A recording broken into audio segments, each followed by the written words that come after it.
చెప్పాను కదండి, ఈ బెండకాయల మధ్యలో అక్కడక్కడ కాంపోస్ట్ వేయడం వల్ల వచ్చిన టొమాటో చెట్లు ఉన్నాయి. ఇవి టొమాటో చెట్లు బాగా కాయలు కాసాయి, లోపల టొమాటోలు కూడా పండుతున్నాయి. అన్నీ ఈ మా దగ్గర ఉండే బెడ్లలో ఉండే టొమాటోలు అన్నీ కలిపి కూడా ఒక 3 రోజులకి 1 కేజీ టొమాటోలు అలా వస్తాయి. ఇక్కడ కూడా టొమాటో చెట్లు ఉన్నాయి, మీరు చూస్తే ఈ మొక్కలు ఈ టొమాటోలు కాయలు కూడా కాస్తున్నాయి.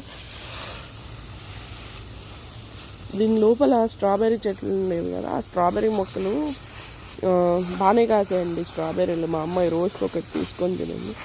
ఇంకా జూన్ తర్వాత స్ట్రాబెర్రీలు, ఆ టైంలో నేను చూపించలేకపోయాను వీడియో, కానీ జూన్ తర్వాత ఇంకా స్ట్రాబెర్రీలు కాయవు, ఆ లోపల ఉన్నాయి స్ట్రాబెర్రీ చెట్లు. ఇవి మళ్ళీ వింటర్ అయిపోయిన తర్వాత మళ్ళీ సమ్మర్ స్టార్ట్ అయ్యేటప్పుడు కాస్తాయి స్ట్రాబెర్రీలు. బట్ ఇలా ఉంది. అండ్ ఇక్కడ చూస్తే మీరు, ఇది మన సొరకాయ మొక్క, ఇటొకటి అటొకటి వేసున్నాను సొరకాయ మొక్క. ఇవన్నీ టొమాటోలు. ఈ సొరకాయ మొక్క ఇప్పుడిప్పుడే పూలు పూస్తుంది, పైకి అల్లుకొని.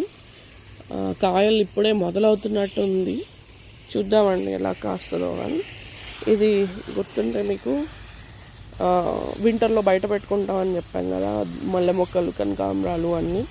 కనకాంబరాలు అండి ఎంత బాగా పూస్తాయి అంటే, చెట్టు కనపడనంతగా పూస్తాయి ఈ కనకాంబరాలు. అండ్ అది తులసి అండి. అక్కడ చూస్తే మీరు గోరెంటాకు, చిన్న కాంపోస్ట్ టొమాటో చెట్టు. అండ్ ఇది కనకాంబరం చెట్టే, మొత్తం కట్ చేసాను, దానికి పురుగు వచ్చింది, మళ్ళీ ఇప్పుడే మొలకలు వస్తున్నాయి, చిగుర్లు వస్తున్నాయి.